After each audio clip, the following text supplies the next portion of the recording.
Baik, selamat sore Bu Koni, selamat sore teman-teman. Di sini kami dari kelompok 6 akan mempresentasikan hasil diskusi kami mengenai how unethical are you, atau seberapa tidak etiskah kamu. Next.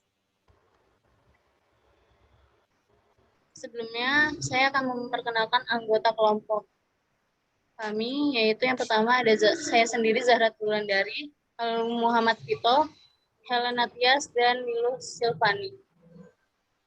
Next. 4 sumber terkait pengambilan keputusan tidak etis yang tidak disengaja.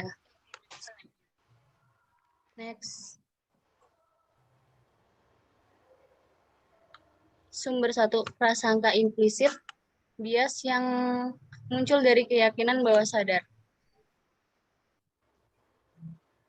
Seringkali kita menganggap kebenaran yang diyakini saat ini merupakan hal yang mutlak, tanpa mempertanyakan kemungkinan lain dan kesalahan dari cara berpikir kita sendiri. Dalam beberapa hal dan kondisi, bisa saja pemikiran kita memang benar atau salah, tapi mungkin tidak seutuhnya.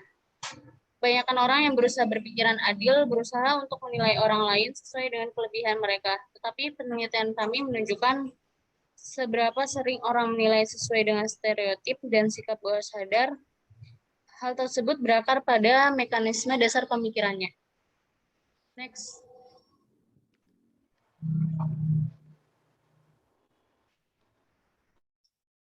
Ada 3 cara manajer mengambil tindakan yang disengaja untuk bagaimana kita dapat membasmi bias jika mereka tidak sadar. Yang pertama yaitu mengaudit keputusan secara teratur, misalnya dengan mempekerjakan sejumlah orang yang tidak proporsional.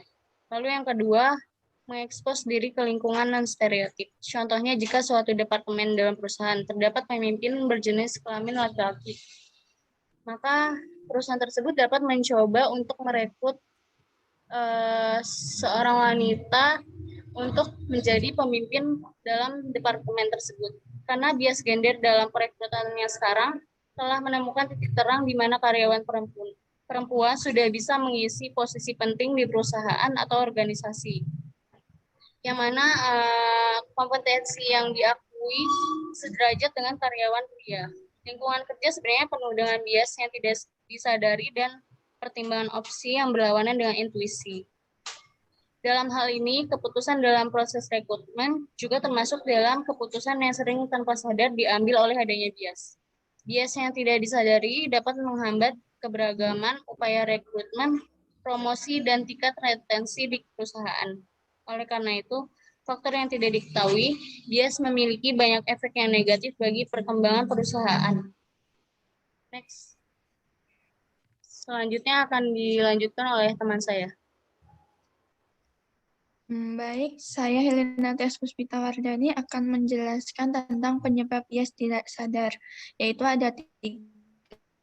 Yang pertama, prasangka implisit. Kebanyakan orang yang berpikiran adil berusaha untuk menilai orang lain sesuai dengan kemampuannya, tetapi penelitian menunjukkan seberapa sering orang menilai berdasarkan stereotip dan sikap yang tidak disadari. Prasangka implisit muncul dari kecenderungan biasa dan tidak disadari untuk membuat asosiasi. Prasangka itu berbeda dari bentuk prasangka yang disadari, seperti rasisme atau seksisme yang terang-terangan.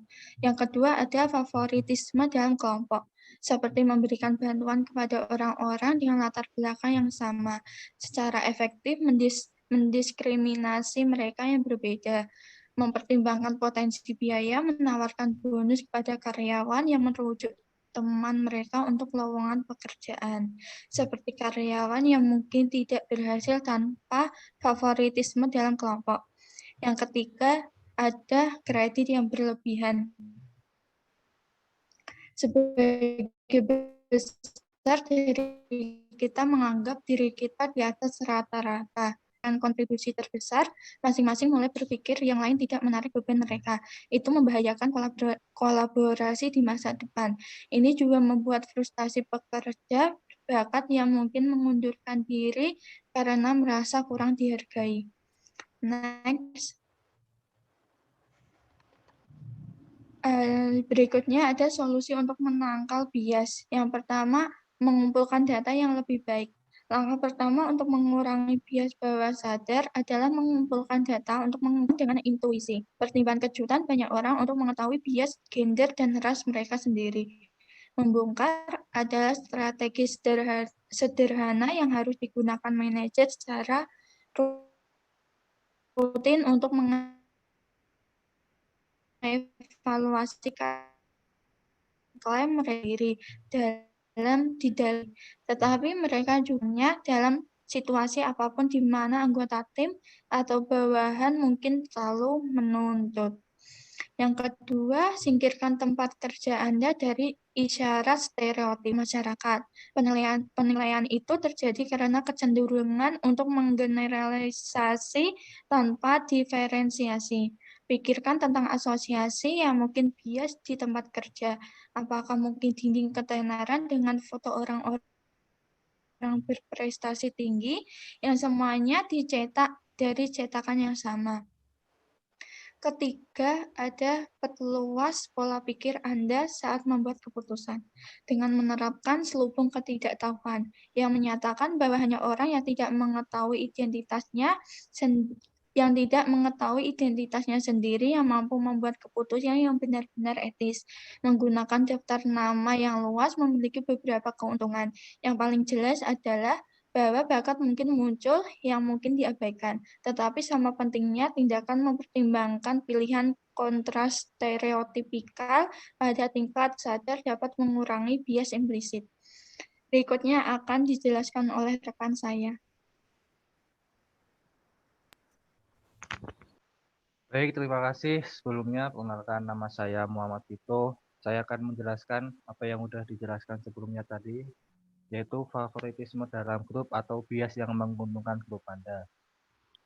Ketika mereka mayoritas atau mereka yang berkuasa mengalokasikan sumber daya yang langka, contohnya kayak pekerjaan atau promosi, orang seperti mereka secara efektif mendiskriminasikan orang yang berbeda dari mereka. Jadi itu bias ini tuh menspesialkan anggota kelompoknya. Jadi anggota kelompoknya itu kayak diberi privilege kayak gitu. Nah, secara tidak langsung tuh bias ini tuh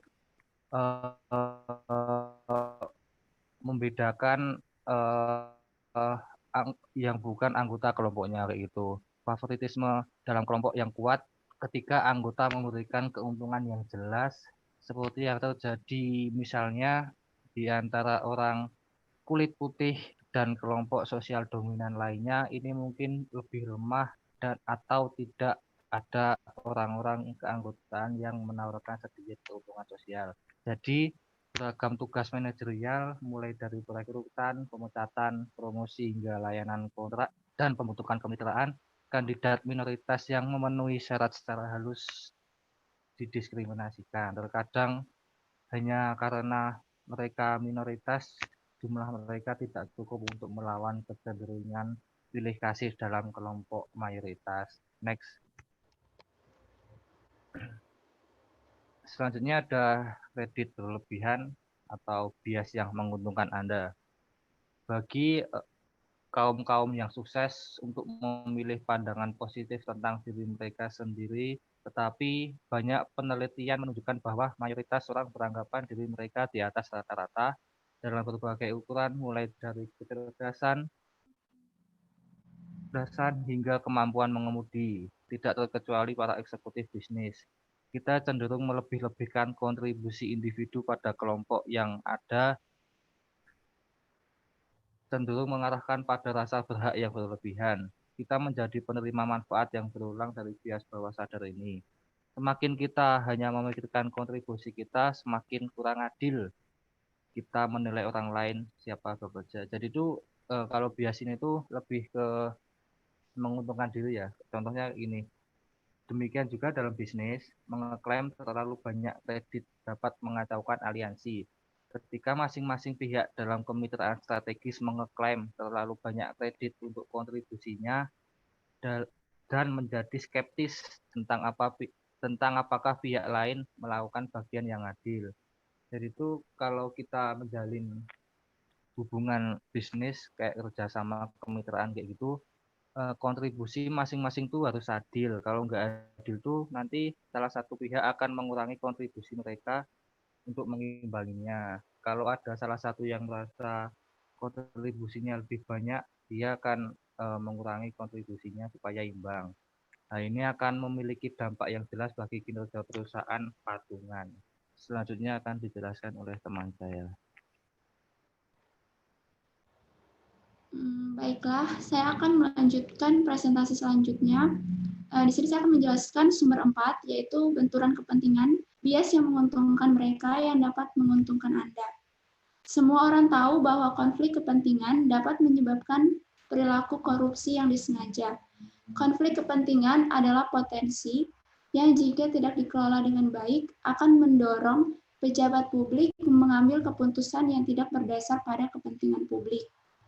Konflik kepentingan dapat mendorong seorang pejabat mengalami kondisi di mana pertimbangan pribadi mempengaruhi, mendominasi, bahkan menyingkirkan profesionalitasnya dalam mengemban tugas. Pertimbangan pribadi tersebut dapat berasal dari kepentingan pribadi atau bertujuan untuk memenuhi keuntungan pribadi, sehingga membuat keputusannya menyimpang dan berdampak buruk pada pelayanannya kepada publik. Konflik kepentingan menyebabkan seorang profesional yang jujur dan etis secara tidak sadar membuat rekomendasi atau memberikan contoh yang tidak sehat dan tidak etis bagi orang di sekitarnya. Selanjutnya saya akan menjelaskan 3 cara untuk menyesuaikan diri dengan bias, yaitu yang pertama mengumpulkan data. Langkah pertama untuk mengurangi bias bawah sadar adalah mengumpulkan data untuk mengungkapkan keberadaannya. Salah satu cara untuk mendapatkan data tersebut adalah dengan memeriksa keputusan secara sistematis. Misalnya, masyarakat dalam tahap perkembangan dewasa muda memiliki sikap yang lebih menyukai makanan cepat saji dibandingkan dengan makanan berserat. Hal ini disebabkan karena adanya keterbatasan waktu dan kesibukan serta sulitnya mendapatkan makanan berserat. EAT atau Implicit Association Test merupakan strategi lain yang berharga yang dapat digunakan untuk mengumpulkan data, yaitu dengan menggunakan tes untuk mengekspos atau mengukur bias implisit. Dengan mengetahui besar atau meluasnya bias, maka dapat membantu mengarahkan perhatian ke area pengambilan keputusan yang membutuhkan pemeriksaan dan pertimbangan ulang. Misalnya seorang manajer yang dalam pengujiannya telah mengungkapkan bias terhadap kelompok tertentu, maka harus dilakukan pemeriksaan ulang untuk melihat apakah dia memang terbukti secara tidak profesional telah mendukung kelompok tersebut. Yang kedua, bentuk lingkungan. Penelitian menunjukkan bahwa sikap implisit atau sikap yang tidak dapat dikontrol seringkali terjadi tanpa disadari, dapat dibentuk oleh isyarat eksternal di lingkungan. Lingkungan mendorong perilaku bias atau perilaku tidak etis yang tidak disadari. Misalnya dalam suatu organisasi, keberadaan laki-laki lebih dominan, kebanyakan yang menempati posisi manajer adalah laki-laki. Sedangkan perempuan sebagian besar menempati posisi sebagai asisten. Secara tidak langsung, kondisi tersebut telah mengatakan bahwa laki-laki memiliki kemampuan yang jauh lebih tinggi jika dibandingkan dengan perempuan. Padahal kenyataannya tidak seperti itu, baik laki-laki maupun perempuan memiliki kemampuan yang sama. Maka salah satu upaya yang dapat dilakukan untuk memperbaiki persepsi tersebut adalah dengan membentuk lingkungan baru, dengan berusaha meyakinkan dan membuktikan kepada suatu organisasi bahwa perempuan juga memiliki kemampuan kualitas yang baik sehingga berhak menempati posisi yang lebih tinggi. Dan yang ketiga, perluas pengambilan keputusan. Memilih keputusan terbaik dengan melakukan pertimbangan antara faktor internal dan eksternal. Keputusan yang diambil harus sesuai dengan tujuan yang akan dicapai dan membantu dalam penyelesaian masalah. Memastikan apakah keputusan yang akan diambil realistis, dapat diukur, dan dilaksanakan dengan target yang telah ditentukan. Ketika berhasil mempertimbangkan pilihan yang berlawanan dengan intuisi dalam menghadapi konflik kepentingan, maka dapat mendorong keputusan yang lebih objektif dan etis. Misalnya, menurunkan usia pensiun wajib dengan menghilangkan atau mengeluarkan beberapa pekerja yang lebih tua, tetapi menciptakan atau membuka peluang kerja bagi pekerja yang lebih mudah. Sekian presentasi dari kelompok kami. Jika ada kekurangan dan kesalahan kata, kami mohon maaf. Terima kasih atas perhatiannya.